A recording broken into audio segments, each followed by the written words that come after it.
Bismillahirrahmanirrahim.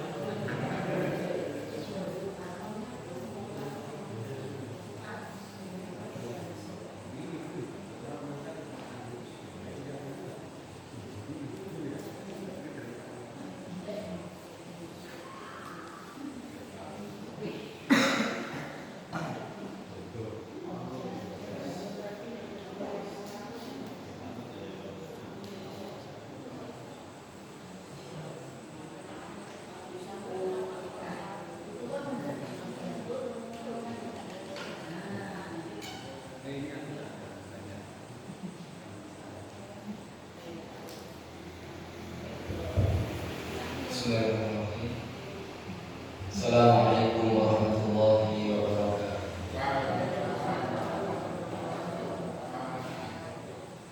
Alhamdulillah, alhamdulillahirabbil alamin. Wassalatu wassalamu ala nabiyyina al-mursalin wa ala alihi wa sahbihi wa man tabi'ahum bi ihsanin ila yaumil Subhanaka la ilma lana illa ma 'allamtana innaka antal alimul hakim. Allahumma 'allimna ma yanfa'una wanfa'na bima 'allamtana wa zidna 'ilma. Amma ba'd. Alhamdulillah, segala puji dan syukur senantiasa kita haturkan kepada Allah Subhanahu wa taala atas segala kelimpahan karunia, kenikmatan, hidayah serta taufiknya, sehingga di kesempatan malam hari ini Allah Subhanahu wa taala mudahkan kita bersama untuk bisa berkumpul di tempat yang paling mulia di muka bumi ini, yaitu masjid-masjidnya, untuk melanjutkan kajian rutin di setiap malam Kamis. Kemudian sholawat serta salam senantiasa kita haturkan kepada junjungan kita, suri tauladan kita, panutan kita, Nabi Agung Muhammad sallallahu alaihi wasallam. Sholawat kita haturkan kepada beliau, kepada keluarga, kepada para sahabat, kepada para tabi'in, tabi'ut tabi'in, serta kepada seluruh umat beliau yang senantiasa mengikuti tuntunan beliau, mengikuti apa yang beliau perintahkan dan menjauhi apa yang beliau larang hingga akhir zaman nanti. Bapak dan Ibu yang kami muliakan, alhamdulillah di kesempatan malam hari ini kita bisa berkumpul kembali dalam keadaan sehat. Bapak Ibu sehat ya Bapak Ibu? Alhamdulillah. Tidak ada yang kurang Bapak Ibu. Yang kurang mesti ada ya Bapak Ibu ya. Kurang duitnya, kurang umurnya ya. Semuanya banyak kurangnya. Dunia itu memang semakin lama kita dunia akan semakin berkurang Bapak Ibu. Umur kita semakin panjang. Ini umur bukan semakin nambah Bapak Ibu, tapi semakin berkurang. Jadi lagunya anak-anak itu salah Bapak Ibu. Ada anak-anak ulang tahun ada lagunya apa? Panjang, selamat panjang umur ya. Umurnya semoga panjang, tapi kan hakikatnya umur kita semakin pendek. Dan di antara pesan Nabi kita Shallallahu Alaihi Wasallam terkait umur kita yang pendek ini, Rasul mengatakan, khairun nasi man tala umruhu wa hasuna amaluhu. Sebaik-baik manusia adalah manusia yang panjang umurnya, ya. Artinya diberikan usia itu panjang, tetapi bukan hanya sekedar panjang umurnya saja, tetapi juga baik amal-amal ibadahnya. Ya, sebaik-baik manusia, sehingga Rasul menjadikan tolak ukur kebaikan. Ya, umur kita ini masing-masing punya berkahnya sendiri-sendiri. Ya, bukan berarti yang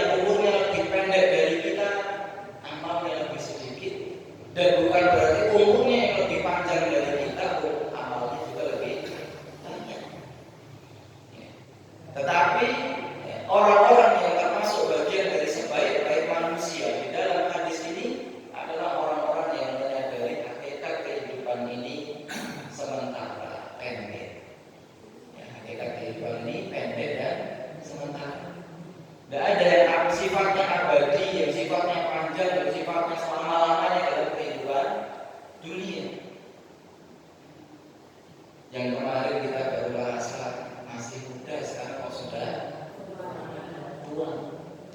Yang muda yang kemarin masih kecil, sekarang kok sudah mulai dewasa. Itulah umur Bapak. Yang kemarin anaknya satu sudah dua. Yang kemarin baru punya anak sudah punya cucu dua. Umur Bapak. Ya, selalu akan membawa kita kepada satu titik tertentu yang menjadikan kita semakin tua dalam kehidupan dunia. Sehingga pada itu yang kami muliakan,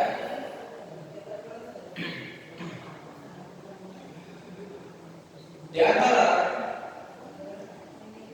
hal yang selalu diingatkan, ya, atau yang diingatkan oleh Allah Subhanahu wa Ta'ala di dalam Al-Quran, tak lain adalah tentang waktu. Yang Allah Subhanahu wa Ta'ala banyak bersumpah dengan waktu. Hal ini menunjukkan bahwa waktu dalam kehidupan kita ini sesuatu yang penting. Ya, umur yang Allah berikan dalam kehidupan kita ini sangat penting sekali. Dan ayat yang sering kita kaji dan sering kita baca tentu adalah surat Al-Asr. Secara khusus Allah ingatkan kita tentang waktu hidup, masa. Semuanya Allah berikan masa. Semuanya Allah berikan umur. Semuanya Allah Subhanahu wa Ta'ala berikan panjang usia dengan ukurannya masing-masing. Dan di antara waktu yang Allah Subhanahu wa Ta'ala katakan kepada kita di waktu-waktu ini, di bulan ini, adalah Allah panjangkan kita di tahun yang baru. Tahun baru lebih baik. Kami tadi kira-kira tahun barunya ingatnya Desember dan Januari. Nanti kita sudah masuk bulan Muharram atau Sasi Suro. Kita sudah masuk bulan Muharram atau tanggal atau bulan pertama di kalender bulan Hijriah atau kalender Islam. Kenapa dijadikan bulan Muharram ini sebagai bulan pertama ya, di dalam kalender Hijriah? Kira-kira Bapak Ibu, kalender Hijriah ini dimulai kapan Bapak Ibu? Dari dulu ya. Kalender Hijriah ini kita Bapak Ibu dimulai dari kapan? Sekarang tahun kita Bapak Ibu 1446. Kemarin 5 ya, 16 tunggal. Sekarang 1446. Nah, tahun satunya itu kita kapan Bapak Ibu? Tahun satunya itu kira-kira kapan? Namanya juga kalender Hijriah. Berarti kalau kalender Hijriah berarti ukurannya dari kapan? Dari hijrahnya Rasul Shallallahu Alaihi Wasallam dari kota Mekah menuju ke kota Madinah. Itulah tanggal pertama, tahun pertama dalam kalender Hijriah. Siapa yang memulai kalender ini Bapak Ibu? Ya, sinten yang akan mulai penanggalan kalender Hijriah?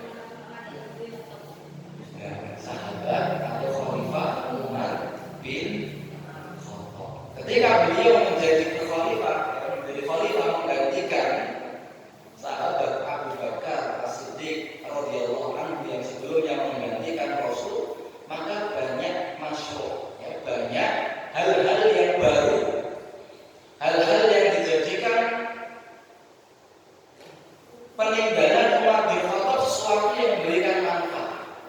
Di antara sesuatu yang ditinggalkan oleh Umar bin Khattab, yaitu bermanfaat untuk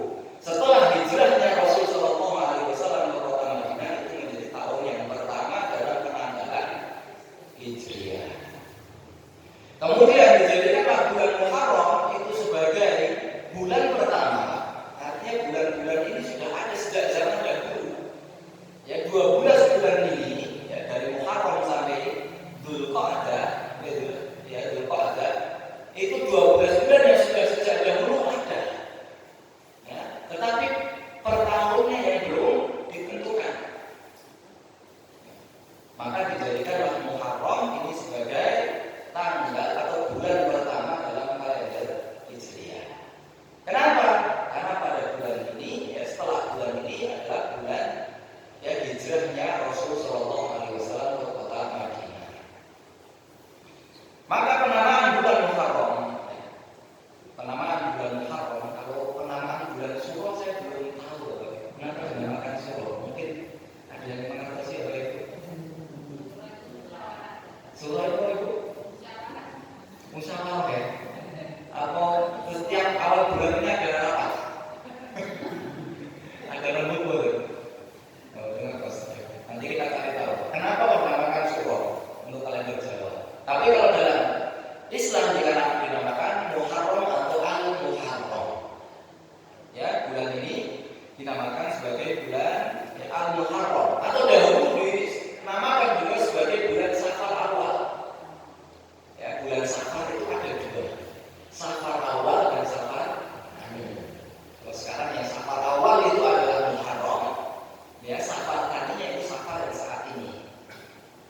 Sebagaimana ada Rabiul Awal dan Rabiul Akhir. Maka penamaan Muharram ya, dalam bahasa Arab artinya sesuatu yang diharamkan. Ya, Al-Muharram atau Muharram ini artinya dalam bahasa Arab adalah sesuatu yang diharamkan. Sehingga ada dua sebab. Ya, Al-Muharram yang pertama artinya adalah larangan. Ya, Muharram yang maknanya adalah larangan. Sehingga dahulu orang-orang jahiliyah, ya orang-orang yang hidup sebelum diangkatnya Nabi Muhammad sebagai Nabi dan Rasul, mereka memiliki kesepakatan larangan di bulan-bulan tertentu.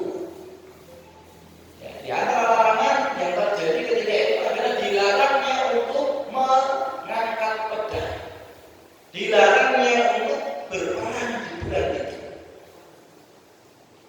Ya, sehingga bulan larangan ini dinamakan sebagai bulan Muharram, bulan yang terlarang. Terlarang itu apa? Untuk perang ketika itu. Kemudian haram yang kedua artinya diambil dari kata al-ihtiram.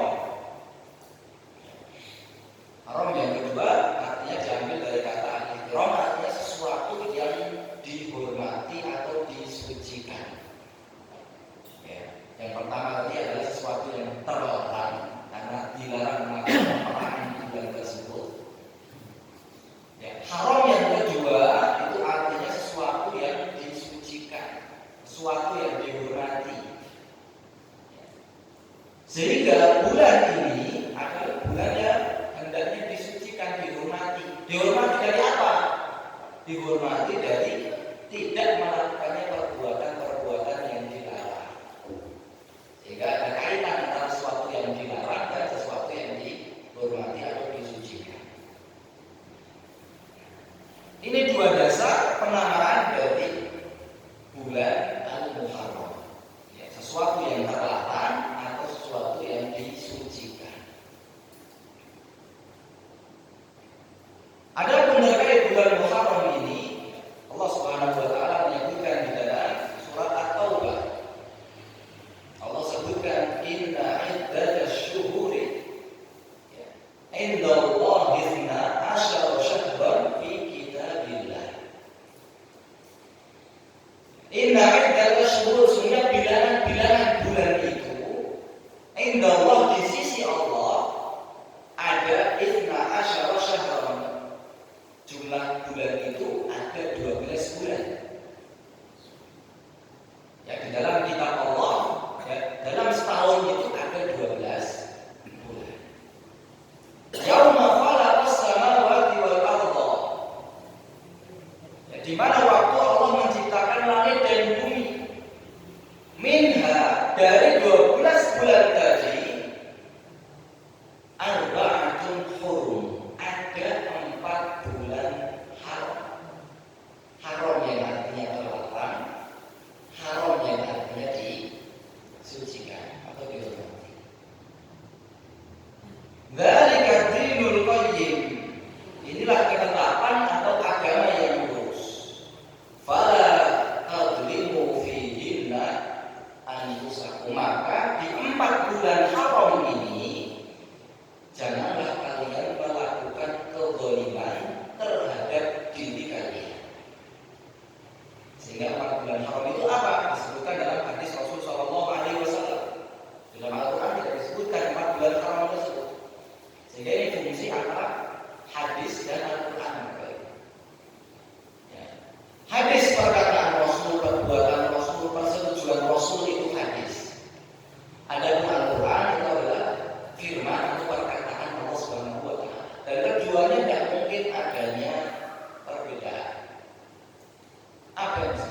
di dalam Al-Quran mendukung hadis, dan apa yang disebutkan di dalam hadis pasti mendukung Al-Quran. Ini juga menunjukkan kalau Al-Quran itu benar-benar kitab suci. Kalau orang ngatam buku Bapak Ibu, halaman 1 sama halaman terakhir itu kemungkinan ada perbedaan. Wajar karena itu manusia.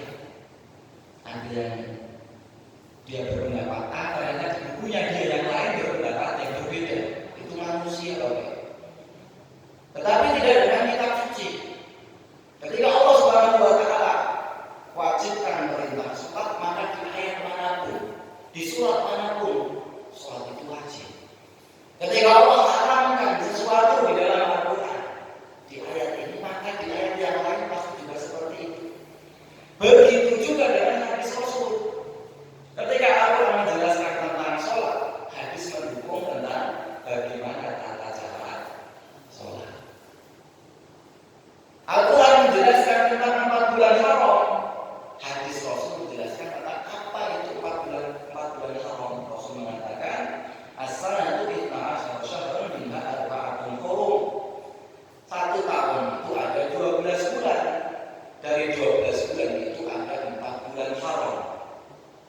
Thalathatun mutawaliyah, 3 bulan berturut-turut, yaitu Dzulqa'dah, Dzulhijjah, Muharram. Berturut-turut dari start Syawal, Dzulqa'dah, Dzulhijjah, Muharram. Ini 3 bulan haram berturut-turut. Kita berada di akhir tahun dan awal tahun yang ketiganya itu adalah termasuk bulan haram.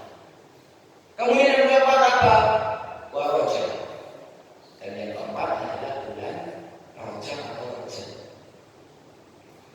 Dan di dalam ayat ini ada beberapa hukum yang bisa kita simpulkan. Ada beberapa hukum yang terkait bulan Muharram yang bisa kita ambil. Yang pertama adalah bulan Muharram itu adalah di antara 4 bulan haram yang hendaknya kita jaga. Ya, bulan suci, bulan yang dilarang yang hendaknya kita sama-sama kita muliakan bulan ini. Hendaknya kita jaga dan kita hormati kesucian dari bulan Muharram ini. Orang jahiliyah dahulu mereka belum kenal syariat Islam. Ya. Orang sebelum jahiliyah, orang jahiliyah itu artinya kebodohan. Zaman di mana sebelum diangkatnya Nabi kita Muhammad menjadi seorang Nabi dan Rasul. Ya. Mereka zaman penuh kebodohan Bapak. Tetapi ketika masuk Muharram, mereka berusaha untuk tidak terjadi peperangan di bulan ini. Mereka ingin menjaga kesucian dari bulan Muharram. Apalagi ketika datangnya Islam, tentu Muharram lebih dimuliakan dari sebelum datangnya Islam. Maka dalam ayat ini, jadi antara hukum yang pertama adalah fala tadlimu fihi anfusakum. Allah meminta kita untuk jangan kita melakukan kezaliman di dalamnya, di dalam bulan Muharram ini, anfusakum untuk diri kalian. Apa maksud dari kezaliman di sini? Ya, dilarang berbuat zalim di bulan Muharram. Di antara maknanya adalah yang pertama, kezaliman di sini adalah peperangan. Yang makna secara khususnya dilarang melakukan peperangan. Kemudian makna yang kedua adalah makna secara umum, yaitu apapun yang mengandung makna kezaliman hendaknya kita hindari. Ya, apapun yang mengandung makna kezaliman itu hendaknya kita hindari di bulan ini. Ya, kezaliman itu secara bahasa adalah wad syai' fi ghairi mahallihi. Kezaliman itu artinya adalah meletakkan sesuatu tidak pada tempatnya. Itu zalim. Kita melakukan sesuatu yang tidak pas. Ya, meletakkan sesuatu yang tidak pada tempatnya itu zalim. Itu salah kaidah bahasa. Sehingga apapun ya kezaliman yang kita kerjakan di bulan-bulan haram atau khususnya di bulan Muharram ini hendaknya kita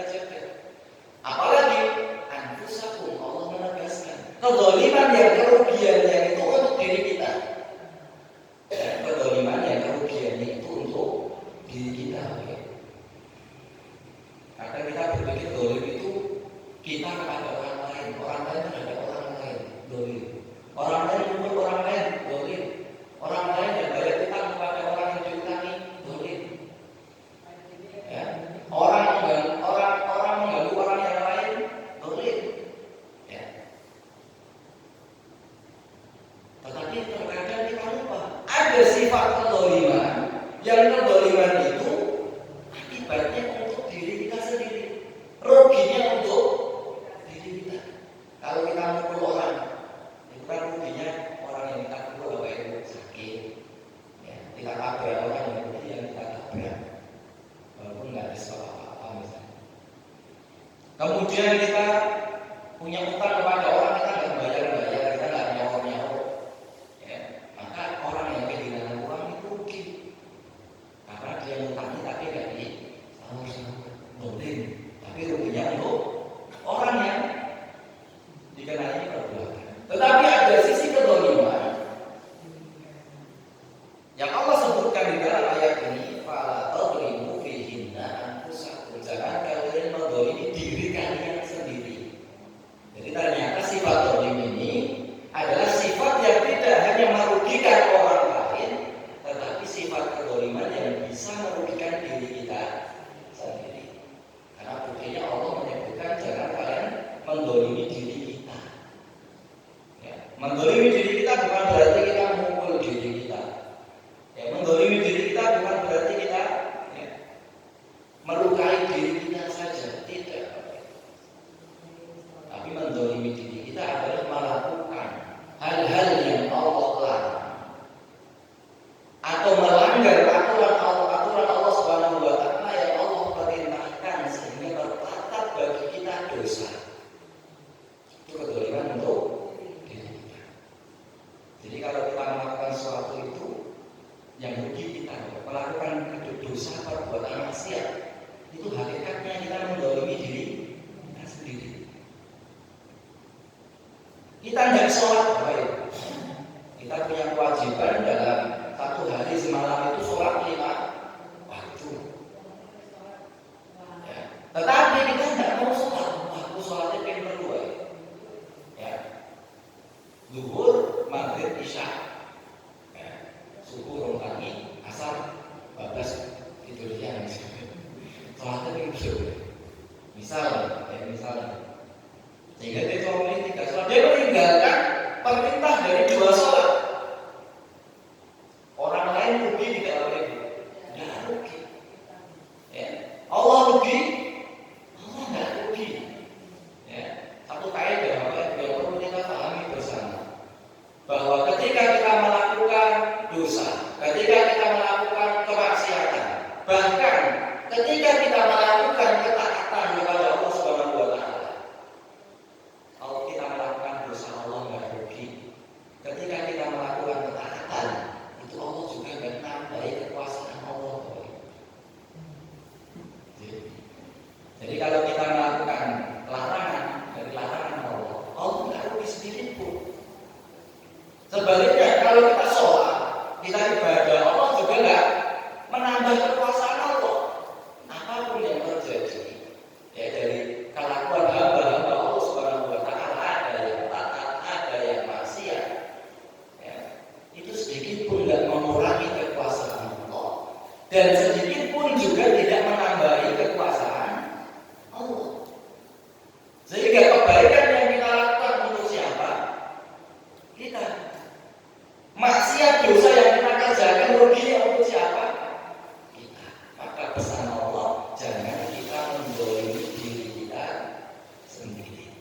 Karena semakin banyak dosa yang kita lakukan, semakin banyak larangan Allah yang kita langgar, disitulah kita semakin mendolimi diri kita sendiri. Dan kedoliman yang paling besar untuk diri kita Bapak Ibu adalah dengan menjadikan sekutu atau tandingan dari Allah Subhanahu wa taala. Ya. Kedoliman terbesar artinya dosa terbesar. Ya, kedoliman untuk diri kita itu dosa. Dan dosa terbesar dari kedoliman itu adalah menjadikannya adanya tandingan selain Allah. Kita Kita meyakini adanya kuasa selain kuasanya Allah. Kita meyakini adanya yang bisa ngasih manfaat, ngasih menahan dari kerusakan dan madarat selain.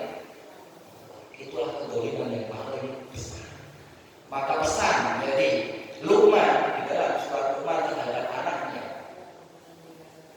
ya, Luqman ngajarin terhadap anaknya tentang tauhid.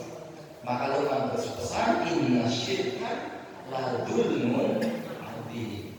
Sesungguhnya kesyirikan itu adalah kedzaliman yang paling besar. Ya, jadi kalau kita menyebutkan Allah Subhanahu wa taala berbuat kesyirikan, maka itu kedzaliman yang paling besar yang kita lakukan untuk diri kita sendiri. Maka Allah Subhanahu wa taala minta kita untuk jangan kita menzalimi diri kita di bulan yang haram ini.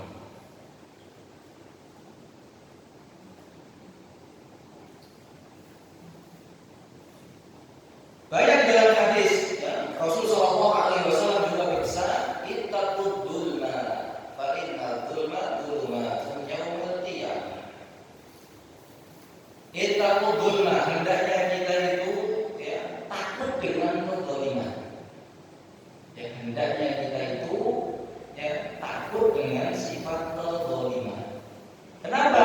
Rasul jelaskan, fa inna dzulma, karena sesungguhnya kedzaliman itu dzulumatun, adalah suatu kegelapan. Ya, adalah suatu kegelapan yaumul qiyamah yang akan menjadikan kegelapan pada hari kiamat.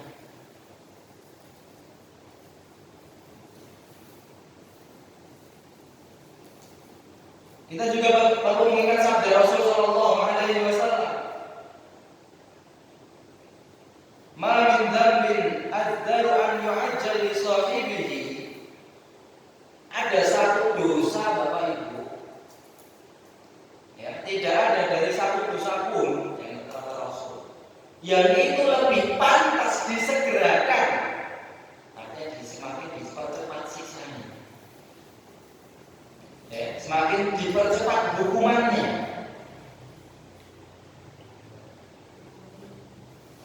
Ma'ama yudakhiru lahu minal baghi, bagi pelaku dosa baik di dunia maupun di akhirat, daripada perbuatan al-baghi. Al-baghi yaitu melampaui batas atau kedzaliman. Wa qati'atur rahim, dan memutus tali silaturahmi. Ya, ini di antara akibat besar dari perbuatan kedzaliman. Tidak ada satu dosa pun yang lebih pantas disegerakan dosanya, lebih pantas disegerakan hukuman dan siksanya, melebihi dosa melampaui batas atau kedzaliman. Tadi kedzaliman, ya, dosa yang paling besarnya adalah syirik. Ya, apapun perbuatan dosa yang kita kerjakan itu kedzaliman. Terkhusus di sini kedzaliman terhadap orang lain. Sehingga kita perlu berhati-hati dengan sifat kedzaliman yang kita lakukan terhadap saudara-saudara kita. Ya, kita perlu berhati-hati, ya, untuk tidak melakukan kedzaliman terhadap saudara-saudara kita. Baik yang sifatnya melukai lahirnya maupun melukai batinnya.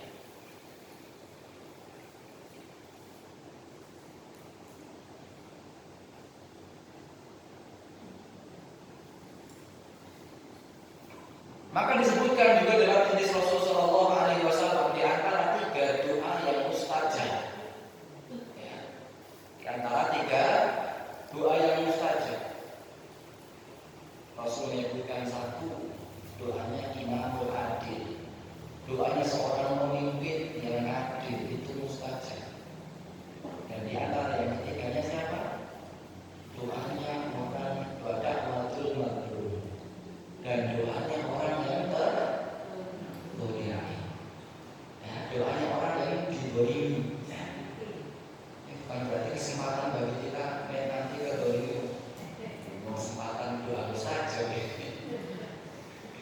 Tapi kita yang melakukan itu perlu berhati-hati dengan masalah-masalah ini. Jadi kalau kita melukai hati orang, ya, kita nyakiti orang, ya, tanpa sadar kita tidak memberikan hak kita terhadap orang lain, ya, maka berlaku aturan.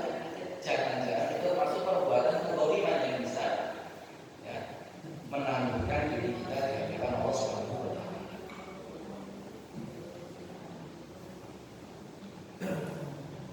Maka wanita yang dimuliakan itulah hukum yang pertama yang bisa kita cermati dari larangan Allah yang ada di bulan Muharram ini. Yaitu jangan kita melakukan kezaliman untuk diri kita sendiri. Kemudian terkait hukum yang kedua seputar bulan Muharram selanjutnya adalah disunahkannya kita berpuasa, ya, di tanggal 10 Muharram.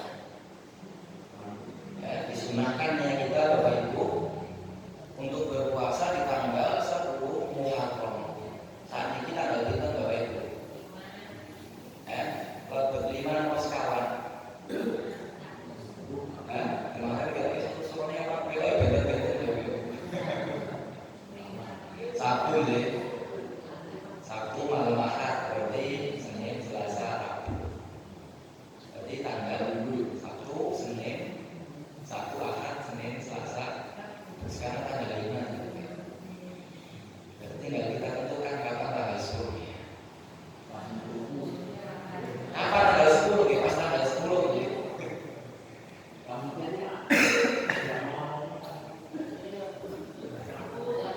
Tadi kan Rabu tanggal 5. Berarti Kamis tanggal 6, Jumat. Kamis Rabu tanggal 5, Kamis tanggal 6, Jumat tanggal 7, Sabtu tanggal 8, Ahad tanggal 9, Senin tanggal Seninnya. Ya, berarti disunahkan